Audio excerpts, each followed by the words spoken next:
Assalamualaikum warahmatullahi wabarakatuh. Alhamdulillahi rabbil alamin. Wa bihi nasta'inu ala umuri dunya waddin. Assalatu wassalamu ala asyrafil anbiya'i wal mursalin Nabiyyina Muhammadin wa ala alihi wa sahbihi ajma'in. Allahumma inna nas'aluka ilman nafi'an wa rizqan tayyiban wa amalan mutaqabbalan. Allahumma arinal haqqa haqqa warzuqna ittiba'ah wa arinal batila batila warzuqna ijtinabah. Para ummahat sekalian, akhwat rahimani wa rahimakumullah, kita panjatkan segala puja dan puji syukur kepada Allah atas segala limpahan nikmat yang Allah Subhanahu wa taala telah berikan kepada kita. Salawat beriring salam kita panjatkan kepada Nabi kita Nabi Muhammad sallallahu alaihi wasallam. Semoga salawat dan salam juga tercurah limpahkan kepada keluarga, sahabat, dan para pengikutnya yang mengikuti dengan benar sampai hari kiamat.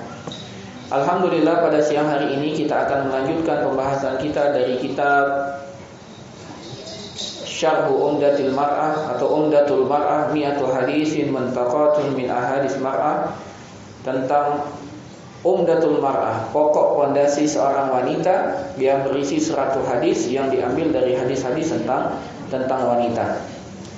Yang mana pada pertemuan sebelumnya kita telah membahas dari hadis nomor 16 sampai hadis nomor 21. InsyaAllah pada hari ini kita akan lanjutkan hadis ke nomor 22. Yang mana pada hadis ke 22 ini penulis membawakan hadis yang bertemakan tentang larangan bagi wanita melepas pakaiannya di luar rumahnya. Nah, larangan bagi wanita untuk pergi ke tempat-tempat yang mana tempat tersebut terbuka pakaian, membuka aurat, walaupun itu atas permintaan suaminya.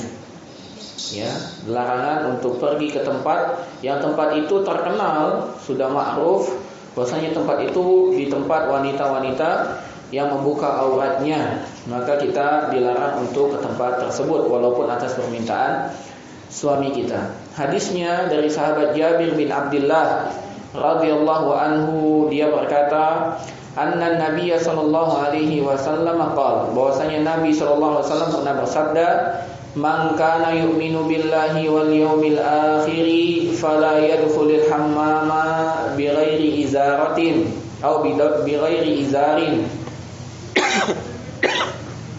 Barang siapa yang beriman kepada Allah dan hari akhir, maka janganlah dia masuk ke tempat pemandian umum tanpa berbusana. Barang siapa yang beriman kepada Allah dan hari akhir, janganlah dia mandi di pemandian umum tanpa menggunakan pakaian. Wa man kana yu'minu billahi wal yawmil akhir fala yadkhul halilatahul hammamat. Fala yudkhil halilatahu al-hammama. Barang siapa yang beriman dengan Allah dan hari akhir, maka jangan dia masukkan istrinya ke pemandian umum. Jangan dia memasukkan istrinya ke pemandian umum, yaitu tempat di mana banyak wanita yang membuka aurat. Wa man kana yu'minu billahi wal yawmil akhir fala yajlis ala ma'idatin yudaru 'alaiha al-khamri. Yudaru 'alaiha bil khamri. Kata Nabi Muhammad SAW, barang siapa yang beriman dengan Allah dan hari akhir, maka jangan dia duduk di hidangan yang mana hidangan tersebut terdapat khamarnya, yaitu minuman yang memabukkan, ya, baik dari anggur ataupun yang lainnya. Pada hadis ini Nabi Muhammad SAW berkata kepada kita, ya, para muslimah, para akhwat, para ummahat, Nabi SAW bersabda, barang siapa yang beriman kepada Allah dan hari akhir, maka janganlah dia masuk ke pemandian umum tanpa berbusana. Artinya dia melepas pakaiannya, tidak boleh, dia harus tutup auratnya. Wa man kana yu'minu billahi wal yawmil akhir, dan barang siapa yang beriman dengan Allah dan hari akhir, ini bagi laki-laki, bagi suami, janganlah suami memasukkan istrinya ke pemandian umum.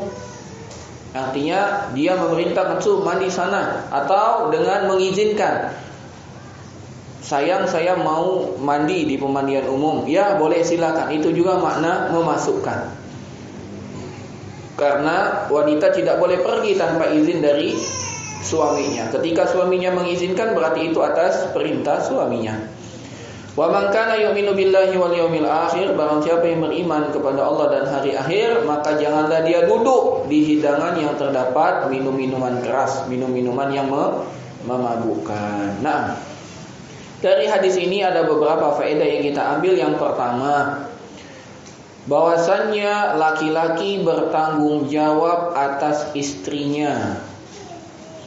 Laki-laki bertanggung jawab atas istrinya, yaitu seorang suami bertanggung jawab atas istrinya.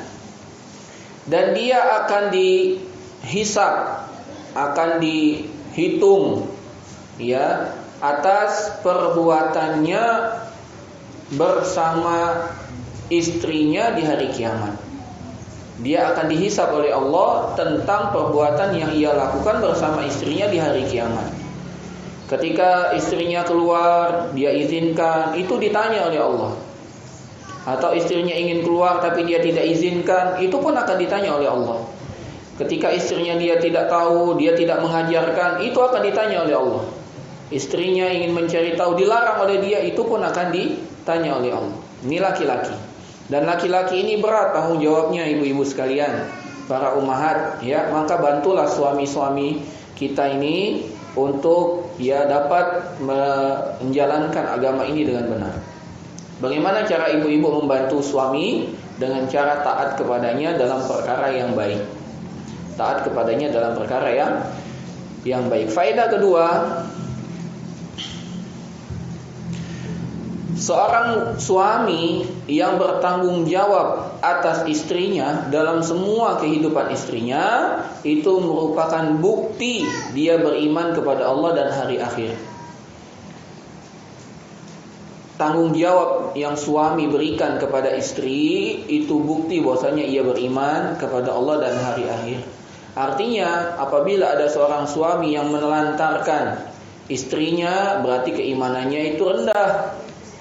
Atau ada seorang suami yang tidak cemburu, istrinya melakukan dosa dan maksiat, istrinya buka aurat, suaminya tidak cemburu, tidak marah, maka itu juga menandakan imannya yang lemah. Walaupun suaminya baik, suka ngasih uang, suka ngasih emas, suka ngasih perak, suka ngasih emas putih, suka ngasih mobil, setahun sekali dikasih mobil, ya. Tapi kalau dia tidak merasa cemburu dengan maksiat yang dilakukan oleh istrinya, maka itu bukti keimanannya lemah. Semakin dia tidak cemburu, semakin dia tidak peduli dengan istrinya, itu tanda dan bukti bahwasanya imannya betul-betul lemah dan rendah.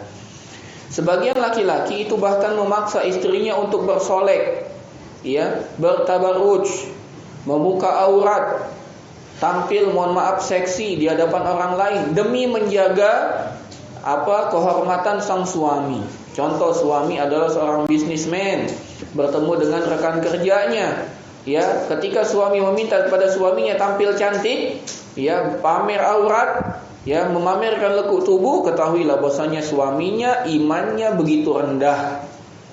Ya, maka orang seperti ini harus segera dinasehati. Kalau dia tidak mau berubah, maka boleh bagi sang istri untuk meminta cerai kepada suaminya, karena suaminya tidak adil, yaitu tidak menjalankan syariat-syariat agama Allah terkait istrinya. Faedah yang ketiga, haramnya bagi wanita untuk masuk di pemandian umum seperti kolam renang umum, tidak boleh, ya. Atau pergi ke ruangan-ruangan mandi uap, ya, sauna. Yang mana di sauna tersebut terkenal wanita-wanita, atau gabung antara laki wanita jelas haram, atau terkenal wanita-wanitanya buka aurat di sana. Dan aurat wanita di hadapan wanita sebagaimana aurat laki-laki di hadapan laki-laki. Ya, aurat wanita di hadapan wanita seperti aurat laki-laki di hadapan laki-laki. Jadi yang dimaksud buka aurat lebih dari membuka jilbabnya, lebih daripada itu. Ya, maka berhati-hati, tidak boleh kita masuk di tempat mandi uap, sauna ini, atau salunat an-nisaiyah wa ghairiha, atau salon-salon kecantikan yang mana di salon kecantikan itu wanita membuka auratnya. Tidak boleh juga kita datang ke sana. Kenapa? Karena dengan kita masuk ke sana, pertama, kita membenarkan buka aurat ya di sembarang tempat. Kita tidak boleh membuka aurat kita kecuali di rumah. Nah, dia buka sembarangan. Kedua, kita menyaksikan aurat itu kita berdosa. Ketiga, itu akan mewariskan dalam hati kita sehingga kita bermudah-mudahan untuk buka aurat. Nah, yang keempat, kewajiban bagi wanita adalah menolong suaminya untuk menanggung tanggung jawab suami. Yaitu apabila suami memerintahkan hendaklah taat, selagi perkara itu merupakan kebaikan, bukan perkara yang maksiat. Maka wajib bagi wanita menolong suaminya. Kalau kita cinta kepada suami kita, maka bantu dia agar dia masuk surga, agar kita bisa sehidup dan sesurga. Nah, hadis yang berikutnya, hadis ke-23. Penulis membawakan hadis dengan tema Ghaddi basaraki amma haramallahu alaik. Jaga pandangan anti semua, wahai wanita, dari perkara yang Allah haramkan untuk anti lihat. Jadi tema di hadis 23, menahan pandangan dari perkara yang haram. Kemudian beliau membawakan hadis dari Abu Sa'id Al-Khudri, sahabat Abu Sa'id Al-Khudri radhiyallahu anhu, bahwasanya Nabi SAW bersabda, La yanzulur rajulu ila auratir rajuli. Tidak boleh bagi laki-laki melihat kepada aurat laki-laki. Dan aurat laki-laki ma baina surrah ilal rukbah. Ma baina surrah ila rukbah. Batasan aurat laki-laki di hadapan laki-laki adalah antara pusat sampai lututnya. Ya, antara pusat sampai lututnya. Maka tidak boleh bagi laki-laki melihat ya kemaluan, baik yang depan ataupun belakang, tidak boleh walaupun di hadapan laki-laki. Kemudian Nabi mengatakan walal mar'atu ila auratil mar'ati. Tidak boleh juga wanita melihat aurat wanita yang lain. Dan tadi dikatakan aurat wanita di hadapan wanita sebagaimana aurat laki-laki di hadapan laki-laki. Tidak boleh dia melihat kemaluan wanita baik depan ataupun belakang. Wala yufdir rajulu ila rajuli fi saubin wahidin. Tidak boleh bagi laki-laki itu memakai satu baju barengan dengan laki-laki lain. Ya, tidak boleh menggunakan pakaian dengan laki-laki lain, satu pakaian. Wala tufdil mar'atu ilal mar'ati fi saubil wahid. Wanita pun tidak boleh menggunakan pakaian dengan satu pakaian bersama wanita yang lain. Artinya nempel badan. Ya, artinya nempel badan. Tidak boleh bagi laki-laki ya tidur bareng nempel enggak pakai baju, ya cuma ditutupi oleh selimut, enggak boleh. Begitu juga wanita tidak boleh. Ya, mohon maaf hanya menggunakan ya pakaian dalam saja kemudian tidur bersama wanita yang lain satu selimut, tidak boleh. Tidak boleh. Karena ini merupakan pintu-pintu untuk setan masuk. Pintu-pintu untuk setan masuk. Sehingga setan masuk dan menghiasi seakan-akan wanita itu ya cocok untuk kita. Akhirnya wanita suka sama wanita, naudzubillah, atau laki-laki suka kepada laki-laki, naudzubillah. Tidak boleh. Ya. Maka Nabi SAW melarang pertama melihat aurat laki-laki, melihat aurat laki-laki tidak boleh, apalagi laki-laki melihat aurat wanita. Kalau sesama laki-laki saja tidak boleh, apalagi aurat wanita. Dan juga wanita dilarang melihat aurat wanita, apalagi wanita melihat aurat laki-laki, ini pun tidak boleh. Dan juga kita dilarang untuk menggunakan pakaian satu pakaian berdua ya dengan laki-laki lain. Laki dengan laki tidak boleh tidur satu selimut nempel kulit.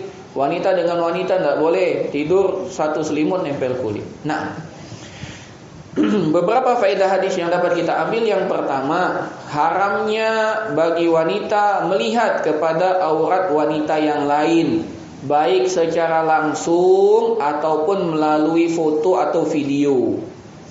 Tidak boleh bagi wanita melihat aurat wanita yang lain baik secara langsung ataupun melalui media, foto, video dan lain sebagainya. Yang kedua, haramnya bagi wanita untuk menyentuh langsung ya badan wanita. Larangan haramnya bagi wanita untuk menyentuh langsung badan wanita. Ya, dan juga untuk tidur bersama satu selimut dengannya. Tidak boleh. Ya, tidur satu selimut, ya, pegang-pegang, elus-elus, tidak boleh. Pegang biasa beda dengan mengelus, ya. Jadi haramnya bagi wanita untuk menyentuh langsung artinya mengelus, ya, wanita ke badan wanita yang lain. Walaupun sesama wanita, dibelai, dielus, ya. Apalagi daerah-daerah yang sensitif untuk dielus, tidak boleh. Begitupun laki-laki tidak boleh ngelus-ngelus laki-laki yang lain, ya. Ngelus leher, ngelus wajah, ngelus paha. Nah, ittaqillah, bertakwa kepada Allah jangan sampai. Begitu juga laki-laki dilarang untuk tidur satu selimut, ya, dengan laki-laki yang lain. Yang ketiga, hendaklah kita, terutama wanita, menjauhi tempat-tempat yang dapat menimbulkan fitnah, yaitu anggota-anggota tubuh yang dapat membangkitkan syahwat.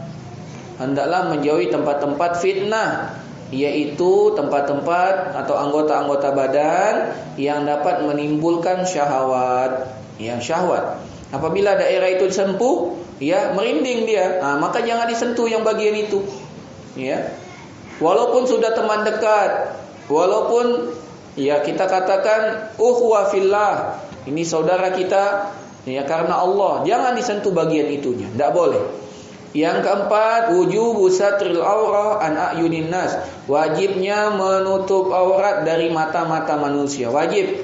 Hukum menutup aurat wajib. Nah, baik laki-laki ataupun perempuan. Yang kelima, wujudu raddil basar an auratin nas. Yang kelima, wajibnya kita menahan pandangan, jangan sampai kita melihat aurat manusia. Jadi dua perintahnya. Bagi yang punya aurat wajib menutupi, bagi yang melihat jangan sampai melihat, ditutupi, ditahan. Ustaz, bagaimana caranya? Lah kelihatan. Kalau sudah kelihatan maka jangan diikuti. Kata Nabi Muhammad SAW, la tutbi'in nazratan nazrata. Jangan engkau ikuti pandangan satu dengan pandangan berikutnya. Fa innalakal ula wa laysa lakal akhirah. Karena bagimu pandangan pertama dan waspada untuk pandangan kedua. Tidak boleh untuk pandangan kedua. Artinya kalau kita sudah melihat laki-laki ganteng, ya, atau aurat laki-laki yang tersingkap, sekali itu langsung berpaling. Nah, sebanyakan kita salah dalam memahami hadis ini. Bagimu pandangan pertama, ya sudah, jangan berkedip, lihat terus. Nah, ini tidak boleh, haram, ya, haram. Begitu juga laki-laki, ya, ngelihat akhwat, masya Allah, jamilah jiddan, ya, cantik sekali, tidak pakai cadar, dia lihat wanita tersebut, dia tidak berkedip. Kenapa tidak berkedip? Ini pandangan pertama, sayang, kalau berkedip udah pandangan kedua. Tidak, bukan begitu. Begitu kita lihat langsung dipalingkan. Itu yang dimaksud dengan pandangan pertama. Bukan pandangan pertama tidak berkedip langsung diikuti. Tidak boleh. Ada sebagian ikhwan juga mengatakan, ana lagi tadabbur katanya. Tadabbur apa? Tadabbur ayatillah, tadabbur tanda-tanda kekuasaan Allah. Apa itu? Ini gadis cantik. Bukan, itu bukan tadabbur ayatillah. Tadabbur yang dimaksud itu melihat kepada matahari, bulan, gunung, sungai, tanaman, bukan dengan akhwat. Kalau akhwat, ya itu dosa, maksiat, karena kita diperintahkan untuk menahan pandangan. Yang keenam, bahwasanya muamalah, interaksi dengan wanita bersama wanita itu ada aturan-aturan syariat Islam yang harus dilaksanakan. Jadi tidak lepas begitu saja. Wanita muslimah dengan wanita muslimah ada adab yang harus dilaksanakan. Salah satunya dengan tidak melihat auratnya, walaupun sudah dekat, walaupun sudah seperti saudara, ya. Juga tidak boleh menyentuh bagian-bagian yang sensitif, ya. Juga tidak boleh mengisahkan kecantikan teman kita di hadapan, ya, suami kita, seakan-akan suami kita melihat kecantikannya tersebut. Tidak boleh. Tidak boleh, ya. Nanti kalau udah dikisahkan seperti itu, istri suami kita mau nikah lagi malah marah, ya, maka jangan dikisahkan. Maka jangan dikisahkan. Dan itu dosa menceritakan saudara kita, ya, akhwat, kepada yang bukan mahramnya, seakan-akan orang tersebut melihat dengan matanya, maka ini merupakan perbuatan dosa. Yang ketujuh, haramnya bagi wanita untuk masuk ke salon-salon kecantikan yang di salon-salon tersebut wanita-wanita buka aurat. Ya, sehingga wanita yang satu dapat melihat aurat wanita yang lain, dan ini banyak sekali di zaman kita sekarang. Cuma dengan alasan kecantikan dia rela untuk membuka auratnya, ya. Dan aurat yang dimaksud adalah aurat utamanya, kemaluannya. Ya, tanpa ragu-ragu dia dengan alasan kecantikan dia memamerkan auratnya. Karena aurat wanita dengan wanita yang lain adalah sebagaimana aurat laki-laki dengan laki-laki. Demikian juga wanita juga dilarang untuk masuk ke pemandian umum. Yang dimaksud dengan pemandian umum adalah kolam renang umum. Ini juga dilarang. Maka hendaklah kalau mau berenang, carilah kolam renang yang memang khusus akhwat muslimah yang ditentukan adabnya, tidak boleh buka aurat di sana. Ya, berenang dengan pakaian yang dapat menutup aurat. Pertanyaannya, siapa yang pertama kali mengajarkan bahwasanya pakaian renang itu sebagaimana pakaian renang yang kita kenal saat orang berolahraga renang? Apakah agama kita? Bukan, itu semua produk orang kafir. Maka tidak ada, mohon maaf, harus berenang, harus pakai swimming suit, ya, tidak usah. Ya, tetap pakai pakaian biasa saja. Ya. Dan insya Allah kalau ada di antara kita yang punya rezeki lebih, ya buatlah kolam renang yang khusus untuk muslim dan muslimah terpisah, ya, atau dipisahkan waktunya. Ikhwan hari ini, akhwat hari ini. Nah, wallati talbatu fihal mar'ah ma la yasturu auratah, yang mana di kolam-kolam tersebut wanita-wanita menggunakan pakaian yang tidak menutup auratnya. Yang kedelapan, haramnya bagi wanita untuk menyentuh, mengelus, ya, meraba-raba aurat wanita yang lain, walaupun melalui sarung tangan atau dari luar pakaiannya. Tidak boleh ngelus-ngelus, ya. Mohon maaf, untuk mengelus bokongnya bagian belakang dielus-elus tidak boleh. Ya, mengelus-elus bagian depannya dari kemaluannya tidak boleh, walaupun itu dari luar pakaian. Kalau dari luar pakaian saja hukumnya haram, apalagi tanpa pelapis, ya, pakaian ini lebih haram lagi. Ini tidak boleh. Barang siapa yang melakukan hal ini maka dia telah punya penyakit hati. Ya, punya penyakit hati, harus segera diobati. Ini penyakitnya kaum Nabi Lut, ya, suka sesama jenis, ya, hendaklah bertaubat. Bertaubat. Nah, inilah hadis yang ke-23. Kita lanjut ke hadis yang ke-24. Hadis ke-24. Di hadis 24 ini penulis mengatakan, hendaklah rasa malu yang dimiliki oleh wanita tidak menghalanginya untuk belajar. Tidak menghalanginya untuk belajar masalah agama. Ya, kebanyakan kita kita malu, ya. Jadi tidak mau belajar, ini salah. Hendaklah kita belajar, ya, dan tidak ada malu untuk belajar itu. Itu bukan malu yang benar, itu malu yang salah, ya. Kemudian penulis membawakan hadis dari Ummu Salamah, ya, istri Nabi Muhammad SAW, Ummu Salamah radhiyallahu taala anha, semoga Allah meridhoinya. Qalat, dia berkata, ja'at Ummu Sulaim, telah datang Ummu Sulaim, ya, sahabiyat jalilah yang mulia, ila Rasulillah sallallahu alaihi wasallam, kepada Rasul sallallahu alaihi wasallam. Faqalat, maka Ummu Sulaim pun bertanya, ya Rasulullah, wahai Rasul, innallaha la yastahi minal haq, sesungguhnya Allah tidak malu dari kebenaran. Lihat, perkataan Ummu Sulaim luar biasa. Sebelum dia bertanya, dia keluarkan dalil, innallaha la yastahi minal haq, sesungguhnya Allah tidak malu dari kebenaran ya Rasulullah. Kemudian beliau bertanya, fahal alal mar'ati min ghuslin idza ihtalamat, apakah bagi wanita wajib mandi apabila dia mimpi basah? Ini pertanyaan Ummu Sulaim.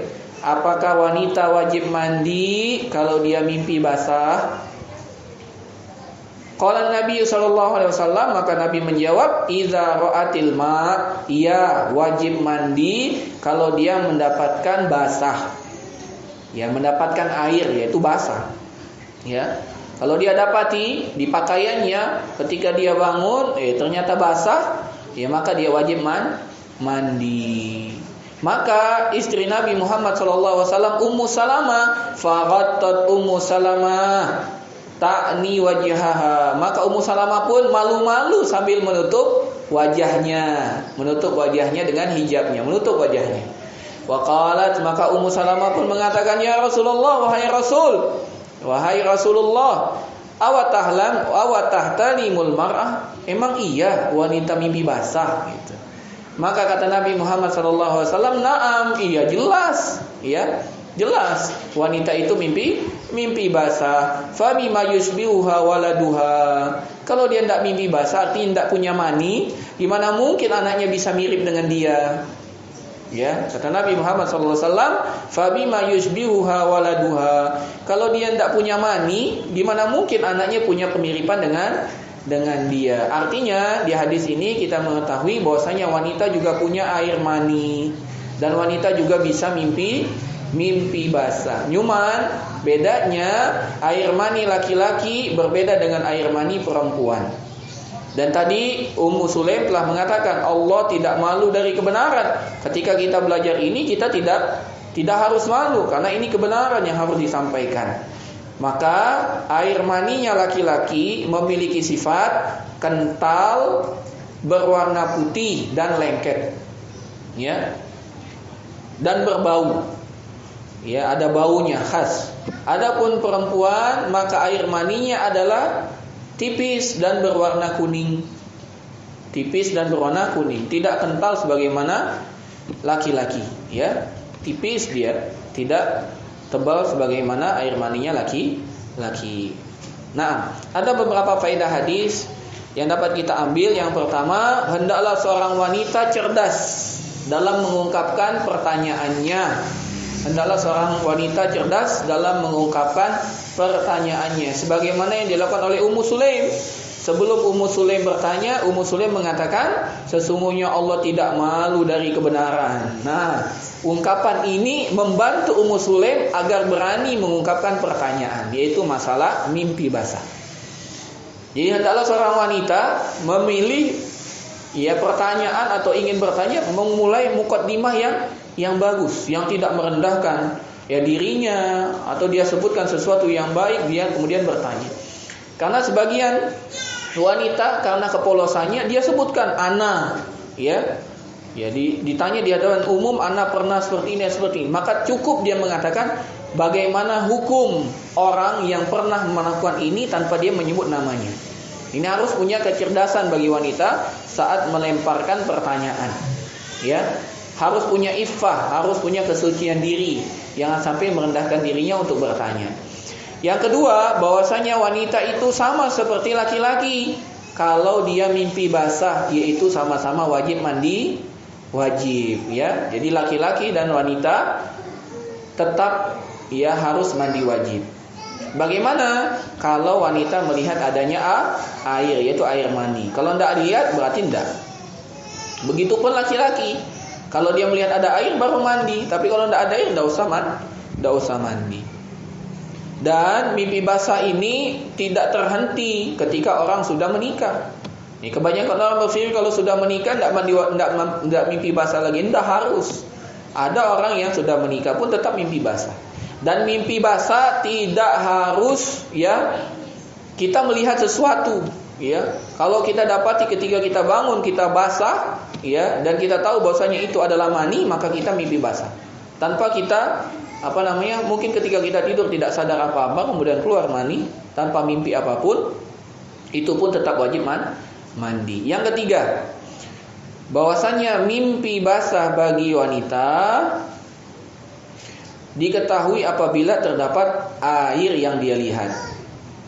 Dan dari kekhususan air maninya wanita adalah airnya itu tipis, tidak kental, dan warnanya kuning dan lebih encer, ya, lebih encer, tipis, kuning dan encer. Kalau laki-laki kebalikannya, tebal, lengket dan putih, ya. Jadi ini.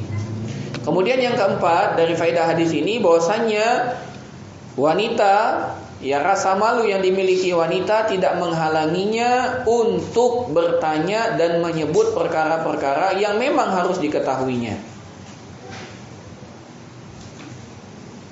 Bahwasanya malu yang dimiliki oleh wanita tidak menghalanginya untuk menyebutkan perkara-perkara yang khusus untuk wanita, Yang harus memang ditanyakan kepada ya ahli ilmu, walaupun ahli ilmu itu laki-laki. Tidak apa-apa, harus ditanyakan ya ditanyakan. Cumanya itu tadi harus dengan kecerdasan dalam bertanya. Ya. Jangan sebut nama kita. Kita bertanya, jelaskan dia, bagaimana Ustadz hukum bagi orang yang mimpi basah, wanita mimpi basah. Jangan sebutkan Ustadz tadi malam saya mimpi basah, itu tidak usah disebut. Ya, karena itu perkara yang malu. Ya wajar kalau wanita malu, cuma cara bertanyanya saja yang harus dibuat elegan, ya. Dibuat elegan. Nah, pertanyaan buat elegan gimana, Ustadz? Elegan, bukan maksudnya dengan cara yang baik, ya. Yang kelima adalah malu tidak menghalangi seseorang dari belajar ilmu. Malu tidak menghalangi seseorang dari belajar ilmu. Jangan sampai ada di antara kita yang mengatakan, wah anak sudah tua, malu belajar Iqra. Enggak. Malu tidak datang kecuali kebaikan. Ya. Kalau malu menghalangi kita dari kebaikan, berarti itu bukan malu. Ya. Malu itu tidak menghalangi dari kebaikan. Bahkan malu itu adalah kebaikan. Kemudian yang keenam, la tuzammul mar'atul lati tas'alu amma yastahi minhu. Tidak dicela bagi wanita yang bertanya tentang perkara yang membuat wanita lain malu. Ih, ngapain sih nanya seperti itu? Itu kan ya rahasia. Enggak, jangan dicela. Itu penting. Kalau dia tidak bertanya sampai sekarang kita tidak tahu. Jangan-jangan di antara kita mengatakan wanita tidak ada mimpi basah. Nah, alhamdulillah Ummu Sulaim bertanya. Ummu Sulaim bertanya. Maka kalau ada wanita yang bertanya yang dalam tanda kutip agak vulgar, jangan dicela. Ya, itu kebaikan. Ya, dengan dia bertanya kita tahu hukumnya. Kemudian yang ketujuh, yanbaghi ala man gharadat 'alaiha mas'ala fi ad-din an tas'ala anha wa la tatrukaha bi hujjatil hayat. Maka barang siapa yang tahu tentang masalah ini, ya, hendaklah bertanya. Jangan sampai karena malu menghalangi untuk bertanya. Ya. Ada perkara yang memang penting untuk diketahui oleh wanita, tapi tidak ada yang bertanya. Dia tahu ya bertanya. Bertanya. Jangan sampai rasa malu ini menutupi sampai dia tidak bertanya. Sehingga perkara itu akhirnya tertutup terus, akhirnya salah terus, ya. Kita tidak dicela kalau kita tidak tahu, tapi kita dicela tidak mau bertanya. Maksudnya gimana, Ustaz? Kita itu tidak dapat dosa apabila kita melakukan sesuatu karena kita tidak tahu. Ya, contoh orang makan di siang hari puasa. Dia tidak tahu bahwasanya ini sudah masuk bulan puasa. Dia tidak ngikuti hilal, dia tidak ngikuti tarawih. Dia makan, maka dia tidak berdosa makan sampai orang ingatkan dia. Yang jadi permasalahan dia tidak mau mencari tahu. Ya, orang sudah sibuk semua, dia tidak mau cari tahu. Nah, maka itu dia berdosa. Ketika dia makan, dia pun berdosa. Nah, yang kesembilan, malu yang sejati itu adalah kebaikan. Maka tidak mungkin malu untuk menghalangi kebaikan, enggak mungkin. Jadi kemalu itu adalah kebaikan. Wala yati illa bi khair, maka tidak mungkin datang kecuali kebaikan. Kalau kita malu untuk bertanya, yang datang bukan kebaikan, keburukan, maka itu bukan malu. Yang ke-10, bolehnya bagi wanita bertanya, meminta fatwa, meminta jawaban dari orang yang berilmu, walaupun orang berilmu itu laki-laki, dengan syarat ya ustadz tersebut atau orang berilmu tersebut menjaga kehormatan dirinya dan menjaga kehormatan wanita tersebut, ya, tidak memandangnya, tidak menggodanya, ya, bertanya hanya sebatas dengan keperluan. Hendaklah begitu. Kalau kita mengetahui ada seorang ustadz, ulama, syekh, ajengan, guru besar, ya, namun kiai, namun ketika kita bertanya malah dia bermain-main, ya, menggoda kita, maka tinggalkan, jangan bertanya lagi sama kiai fulan, ustadz fulan, ya syekh fulan tersebut, ya. Kita cari yang memiliki sifat afif, yang menjaga kesucian dirinya dan menjaga kesucian para wanita. Yang ke-11, ada kalimat taribat yadai, taribat yaminuk. Ada ungkapan taribat yaminuk, yang mana kalau kita terjemahkan celaka. Nah, taribat yaminuk ini adalah istilah orang Arab. Tidak bisa kita terjemahkan secara letterlek. Jadi kalau kita baca hadisnya tadi, na'am taribat yaminuk fabima yushbihuhal waladuha, na'am taribat yaduk, taribat yaminuk, ya. celaka engkau. Enggak usah diterjemahkan seperti itu. Itu adalah ungkapan orang Arab ya apabila dia memberikan sanggahan atas ya ungkapan yang tidak sesuai. Jadi jangan didoakan ya celaka, itu enggak usah ya. Dia ada ungkapan-ungkapan di Arab yang memang itu khususiyah, bukan doa keburukan, tapi itu hanya celaan, enggak begitu. Nah, jadi tapi ungkapannya taribat yaminuk, padahal hanya sekedar ya enggak begitu. Yang benar adalah wanita juga punya air mani, sehingga anaknya punya sifat yang mirip dengan dia. Kemudian tambahan faedah yang ke-12, ini tambahan faedah saja yang tidak ada hubungannya dengan hadis ini, bahwasanya mani laki-laki dan mani perempuan ketika bertemu, maka kalau Allah mengizinkan maka jadilah anak, jadilah janin. Apabila mani laki-laki lebih kuat daripada mani perempuan, maka anaknya adalah laki-laki. Kalau mani perempuan lebih kuat daripada mani laki-laki, maka anaknya perempuan. Ya maninya maninya, bukan kekuatan fisik laki-laki perempuannya, bukan, maninya. Apabila maninya lebih kuat daripada mani suaminya, maka dia perempuan. Kalau maninya lebih kuat daripada mani istrinya, maka jadilah anak laki-laki. Dan ketika bersambung atau berkumpul jadi janin, masing-masing akan membawa sifatnya masing-masing. Maka sebagian anak itu lebih mirip bapaknya, tapi di sisi lain ada mirip ibunya, ya. Atau tidak mirip bapak dan ibunya, mirip siapa? Kakek neneknya. Itu bisa. Contoh kulit. Bapaknya putih, ibunya putih, tapi anaknya hitam. Loh, anak siapa ini? Maka dilihat, oh kakek buyutnya memang ada yang warna kulitnya hitam. Maka dia tetap anak kita, bukan anak orang. Jangan disangsikan. Walaupun cuma beda warna kulit. Nah. Kemudian yang selanjutnya, ini sudah. Ini yang hadis ke-20, ke-24. Hadis yang ke-25. Kata penulis di sini hadis ke-25, masalah bab thaharah ini adalah masalah yang paling banyak dibutuhkan oleh seorang wanita dalam kehidupannya. Maka hendaklah para wanita jangan sampai tidak mengetahui perkara ini. Babul thaharah, bab tentang bersuci. Bab bersuci ini adalah masalah yang paling banyak berhubungan dengan hidup wanita. Maka jangan sampai seorang wanita tidak tahu masalah ini. Harus tahu, ya. Jadi wanita, hal yang paling penting yang harus diketahui setelah tauhid adalah, setelah akidah, setelah tauhid, setelah la ilaha illallah, adalah mengetahui tentang thahar, kebersihan, ya, tentang babut thahara, yaitu tentang bab bersuci. Dalilnya dari Asma binti Abi Bakar radhiyallahu anha, qalat, dari sahabiat Asma, semoga Allah meridhoinya, qalat, dia berkata, ja'at imra'atun an-nabiyyah, datang seorang wanita kepada Nabi.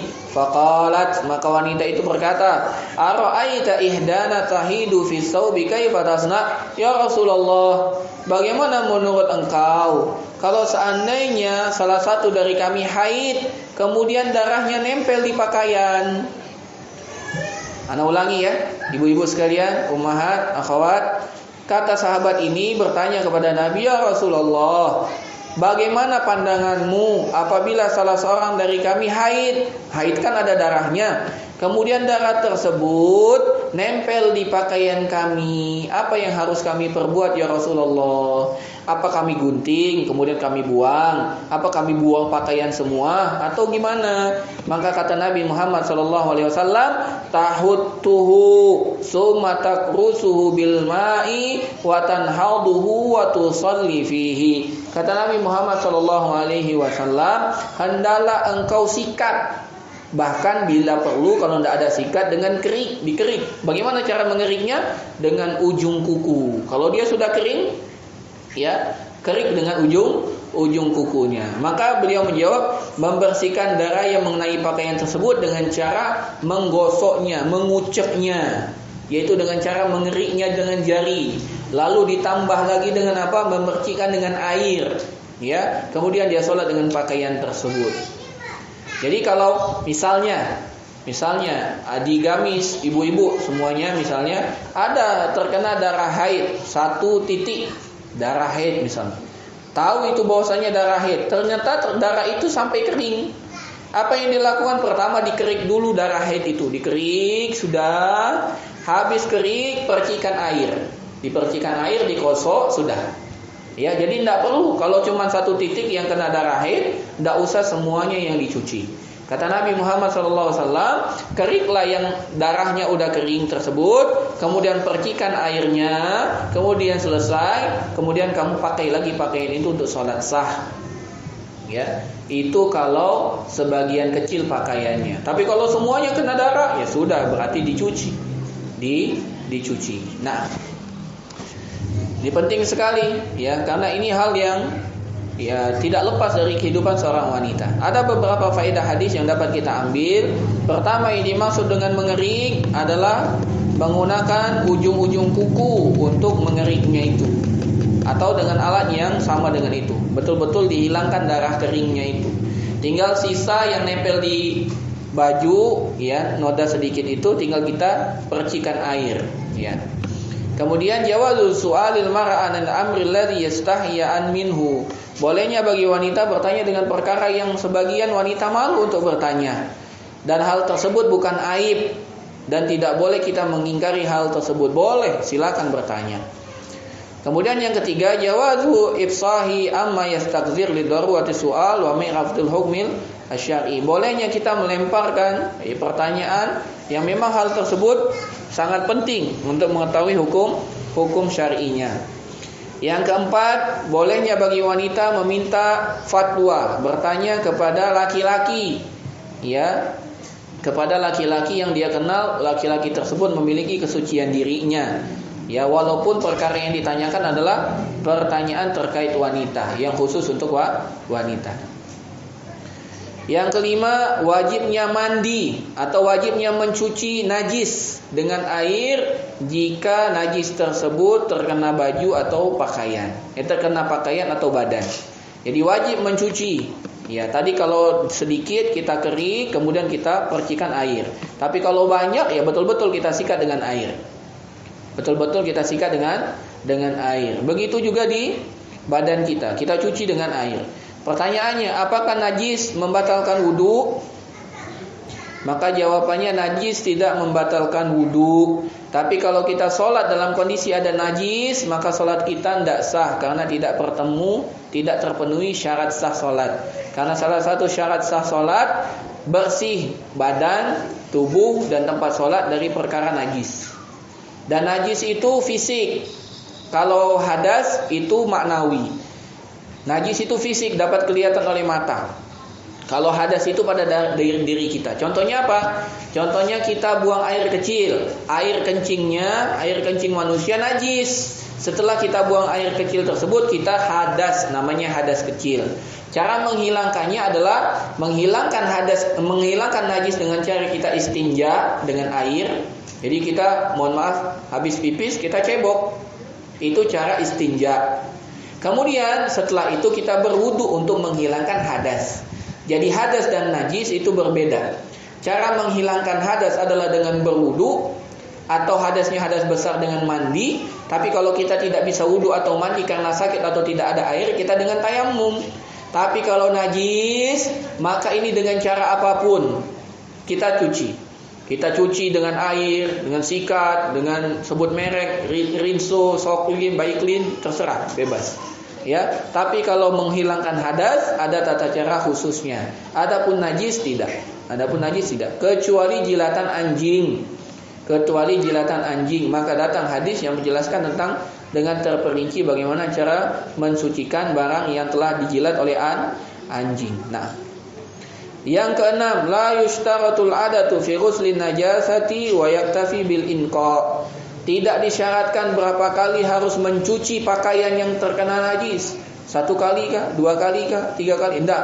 Yang penting intinya najisnya hilang. Misalnya pakaian kita kena darah haid, kita cuci sampai bersih, sampai tidak ada lagi bekas darah haid tersebut. Ustaz, sudah dicuci dengan bersih tapi tetap nempel warnanya. Ya tidak apa-apa, yang penting sudah hilang najisnya. Bekas itu tidak menunjukkan dia najis, darah itu tidak apa-apa. Yang penting kita sudah usahakan kita cium baunya sudah hilang, sudah cukup. Jadi tidak ada bilangan tertentu kecuali tadi yang saya sampaikan kalau terkait dengan jilatan anjing. Karena kalau jilatan anjing ada hadis khusus yang menyatakan ya, dicuci dengan 7 kali, yang pertama dengan tanah. Cuci pertama dengan tanah, setelahnya dengan air. Ada bilangan khusus. Selain jilatan anjing tidak, ya. Darah haid, darah nifas, ya, darah apapun. Kemudian yang ketujuh, darah yang najis adalah darah yang keluar dari tubuh manusia. Darah yang keluar dari tubuh manusia. Umumnya dari 2 jalan, dari depan maupun belakang. Dua-duanya kalau keluar najis. Ya, dua-duanya najis. Nah, najasatud damil kharij minas sabilain.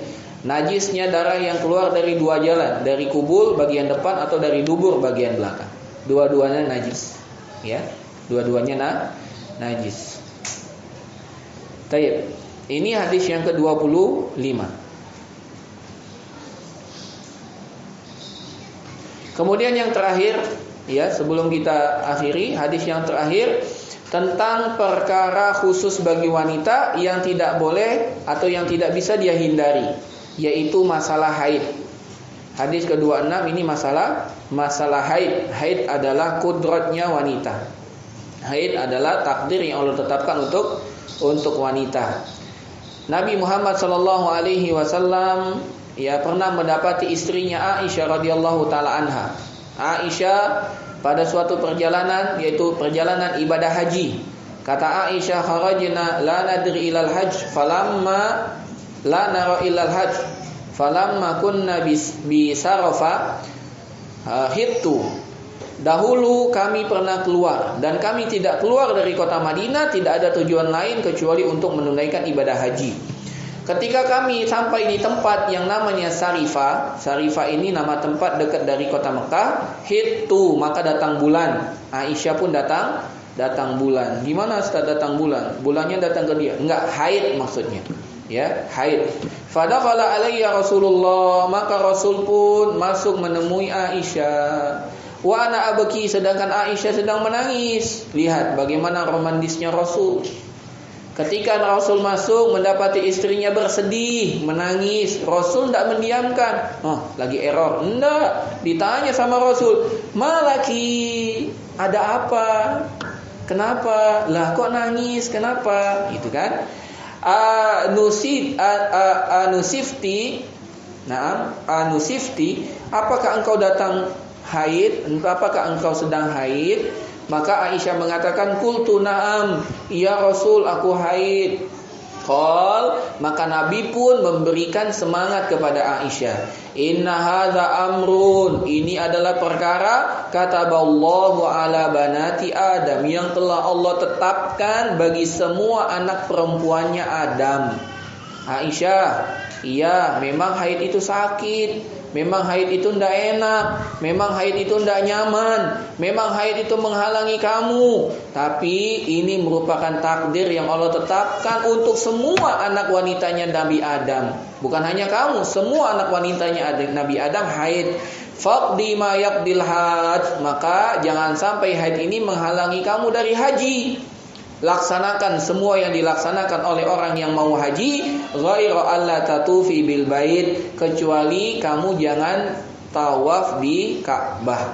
Jadi bagi wanita yang haid sedangkan dia ingin umroh atau haji, boleh melaksanakan semua kegiatan haji dan umroh kecuali satu, yaitu tawaf. Karena tawaf itu sama dengan sholat. Orang wanita haid tidak boleh sholat, begitu juga tawaf, maka dia tidak boleh tawaf. Tawaf dan sholat itu sama. Bedanya tawaf boleh ngomong, sedangkan sholat tidak boleh ngomong kecuali zikir. Ya, tawaf boleh ngomong. Ya, adapun sholat tidak boleh. Qalat, maka Aisyah mengatakan, wadhaha Rasulullah sallallahu alaihi wasallam an nisaihi bil baqar, maka Nabi sallallahu alaihi wasallam pun menyembelih satu sapi untuk semua istri beliau. Ya, Nabi pun menyembelih seekor sapi untuk semua istri beliau. Dan ini dalil bahwasanya Nabi sallallahu alaihi wasallam juga berkurban dengan sapi. Jadi Nabi berkurban dengan unta, dengan sapi, dan dengan kambing, ya. Jadi boleh 3 hal ini yang dapat kita gunakan untuk berkurban. Ada beberapa faedah haid. Yang pertama, bahwasanya haid merupakan takdir yang Allah telah tetapkan bagi semua anak perempuan Nabi Adam. Semua wanita haid. Bahkan ibu-ibu sekalian, para akhwat, ada wanita yang tidak haid, itu termasuk wanita yang kurang. Makanya wanita yang tidak haid datang ke dokter untuk memeriksakan dirinya, pasti ada sakit. Yang kedua, anna sabrul mar'a ala ma yusibuha min alamil haidi ma'juratun alaih. Bahwasannya kesabaran yang wanita lakukan dalam menghadapi haid, apalagi haidnya lagi di awal, rasanya sakit melilit, dan dia bersabar menghadapi itu semua pahala yang Allah berikan untuk dia. Jadi ibu-ibu sekalian, para akhwat, para ummahat yang haid, kalau sakit bersabar, minta kepada Allah ganjaran pahala. Allah memberikan pahala karena anti semua bersabar atas haid tersebut. Jangan mencela. Jangan mencela, datang bulan lagi kan? Jangan mencela. Tapi hendaklah kita bersabar karena itu semua ladang pahala untuk wanita. Dan laki-laki tidak dapat ladang pahala di situ. Karena laki-laki enggak pernah haid. Yang ketiga, lihat pentingnya ini. Penting sekali. Muslimah, annal mar'ata fis safari la tasni an zawjiha. Wanita itu kalau dalam perjalanan, dia pasti sangat butuh dengan seorang pendamping, yaitu suaminya. Maka jangan sampai ada wanita safar tanpa mahram. Maka jangan sampai ada wanita safar tanpa mahram. Kata Nabi Muhammad SAW, tidak halal bagi seorang wanita yang beriman kepada Allah dan hari akhir untuk melakukan safar sehari semalam. Tidak boleh, harus ada yang menemani. Bayangkan ketika anti bersafar, kemudian anti datang bulan, anti pusing siapa yang mau melindungi. Maka datanglah tangan-tangan jahat yang akan mengganggu. Tapi kalau anti safar dengan mahram, dan mahram itu laki-laki bukan perempuan. Mahram itu laki-laki, suami, anak, kakak, ya bapak, kakek, itu laki-laki, itu mahram, ya. Adapun perempuan maka tidak disebut sebagai mahram. Nah, yang ketiga, ahamiyatu safaril mar'a ma'al mahram laha yaqifu biyani biha idza naba syai'un. Penting sekali bagi wanita safar dengan ditemani mahram, karena kalau ada perkara yang ia butuhkan, mahramnya lah yang melindunginya. Yang kelima, annal mar'ata tata'assara nafsiyan bil a'radi tabi'iyyati allati tamurru 'alaiha kal haid. Bahwasanya wanita ini mudah tersentuh ya dengan perkara-perkara yang memang itu jadi penyebabnya. Contoh, ya, haid. Orang haid biasanya sakit, merintih dan nangis. Ini wajar, tidak dicela. Ya, wanita menangis karena menahan sakit haid tidak masalah. Contoh juga hamil wanita hamil merintih, sakit, susah makan, suka minum, suka ini muntah-muntah, itu semua sabar, itu semua pahala bagi anti. Begitu juga nifas. Jangan mencela, ini banyak sekali darah nifasnya, tidak usah. Ya, bersabar, itu semua wajar. Kalau anti menangis, ya anti bersedih, wajar. Itu semua tabiat yang Allah Subhanahu wa taala tetapkan untuk perempuan. Yang keenam, wanita itu senang diperhatikan. Contohnya Aisyah radhiyallahu taala anha, ketika dia menangis, ya Nabi sallallahu alaihi wasallam memperhatikannya, maka dia pun gembira. Ya, ini anjuran bagi para laki-laki. Kalau istrinya menangis, jangan dimarahin, nangis terus, jangan. Tapi ditanya, kenapa? Ya, pengen gelang baru ya, pengen kalung baru ya, gitu. Ditanya, ya. Ya, kalau dia bilang, iya mas, pengen kalung baru, sudah 3 tahun tidak beli kalung baru, ya doakan semoga mas bisa dapat rezeki lebih, kita beli kalung. Ya begitu saja, ya begitu. Tapi mas tidak janji. Yang ketujuh, anal haid la yamna minal ihram bil umrati wal hajj. Bahwasanya haid tidak mencegah wanita untuk ihram. Silakan ihram untuk haji dan umrah, silakan. Jadi kalau antunna semua ada yang mau haji atau umrah kemudian haid, silakan lanjutkan ihramnya. Nah, yang tidak boleh hanya tawaf di Baitullah Ka'bah. Kapan dia tawaf? Saat dia selesai dari haid baru dia tawaf. Yang kedelapan, andal mar'atal haidha la tamna'u an af'alil haji illa tawabil bait. Bagi wanita yang sedang haid, maka tidak ada larangan untuk melaksanakan ibadah haji dan umrah. Semua rangkaian ibadah haji dan umrah silakan lakukan kecuali tawaf di Baitullah. Cuma itu saja.